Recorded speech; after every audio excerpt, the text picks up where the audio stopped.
ব্রাহ্মণবাড়িয়ার ভাদুঘরের তিতাস পাড়ে বসেছে ঐতিহ্যবাহী লোকজ মেলা।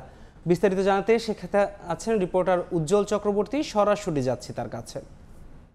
এবারও কিন্তু বৈশাখ মাসের 14 তারিখে ব্রাহ্মণবাড়িয়ার তিতাস নদীতে চলছে গঙ্গাস্থান। এই গঙ্গাস্থানটি আসলে মূলত বৈশাখ মাসের শুক্লপক্ষের তৃতীয়া তিথিতে অনুষ্ঠিত হয়ে থাকে। এই গঙ্গাস্থানকে কেন্দ্র করে ইতিমধ্যে কিন্তু ব্রাহ্মণবাড়িয়া সহ আশেপাশের অঞ্চল থেকে কিন্তু ভক্ত পুণ্যার্থীরা এসে তিতাস পাড়ে জড়ো হয়েছে। তারা বলছেন এই গঙ্গাস্থানের মধ্য দিয়ে কিন্তু তারা পাপ তাপ থেকে বিভিন্ন পাপ তাপ থেকে তারা মুক্তি পাবেন এবং সেই মুক্তি পাওয়ার জন্য কিন্তু মূলত তারা এই গঙ্গাস্থানে অংশগ্রহণ করছেন। তারা বলছেন জানা অজানা জড়দেহের পাপ মোচন হয় এই গঙ্গাস্থানের মধ্য দিয়ে, এবং সেজন্য সেই বিশ্বাস থেকে কিন্তু তারা এখানে এসেছেন। আর এই গঙ্গাস্থানকে কেন্দ্র করে কিন্তু প্রতি বছরে নিয়ে এখানে কিন্তু বসেছে লোকজ মেলা। আপনাকে জানিয়ে রাখি, এখানকার কৃষকদের উৎপাদিত পণ্য কিন্তু এই মেলাতে স্থান পেয়েছে। বিশেষ করে এখানে কামার কুমার যারা আছে তাদের যে মৃৎশিল্পী, সেই মৃৎশিল্পী উৎপাদিত পণ্য কিন্তু এই মেলাতে স্থান পেয়েছে। এখানে আমরা ভক্ত পুণ্যার্থীদের সাথে কথা বলেছিলাম মেলায় আসা। তারা বলছেন এই মেলাকে কেন্দ্র করে কিন্তু আগে থেকে কিন্তু এই অঞ্চলে যে যারা নায়ুরি আছে অর্থাৎ জামাইরা আছে তারা কিন্তু এসে এই এলাকায় জড়ো হয়। অর্থাৎ এই মেলাকে কেন্দ্র করে এই অঞ্চলে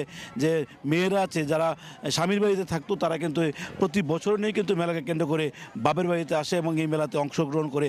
আজকে যে গঙ্গাস্থানটি অনুষ্ঠিত হচ্ছে এই গঙ্গাস্থানে কিন্তু তারা অংশগ্রহণ করছে স্বতঃস্ফূর্তভাবে। তাদের সাথে কথা বলেছিলাম, অনেকের সাথে যারা অংশগ্রহণ করেছে তারা বলছে যে এই গঙ্গাস্থানের মধ্য দিয়ে যে পাপ মোচনের পাশাপাশি এখানে কিন্তু মিলন মেলা ঘটে, অর্থাৎ যারা আত্মীয় স্বজন আছে তাদের মধ্যে যে একটা মেলবন্ধন সেটারে কিন্তু এই সূত্রপাত হয়। তিতাস পাড়ে যে মেলাটি বসেছে এটি কিন্তু প্রায় আধা কিলোমিটার জুড়ে কিন্তু মেলাটি বসেছে এবং এই মেলাকে কেন্দ্র করে এখানকার যে দোকানিরা তারা কিন্তু বিভিন্ন ধরনের পণ্যের পসরা সাজিয়ে বসেছে এবং এখানে খেলনা সামগ্রীর পাশাপাশি যে টেপা পুতুল থেকে শুরু করে যে মাটির কুমার শিল্পের যে মাটির দ্রব্য সেগুলো কিন্তু এখানে স্থান পেয়েছে। পাশাপাশি এখানে কামারে যে উৎপাদিত যে বিভিন্ন ধরনের লোহার পণ্য সেটি কিন্তু আমরা মেলাতে লক্ষ্য করেছি। পাশাপাশি কাঠের মেলাও কিন্তু এখানে আমরা লক্ষ্য করেছি। তো এই ছিল আমার কাছে ব্রাহ্মণবাড়িয়া তিতাস পাড়ে গঙ্গাস্থান থেকে সর্বশেষ মেলার যে সার্বিক অবস্থা এটুকুই।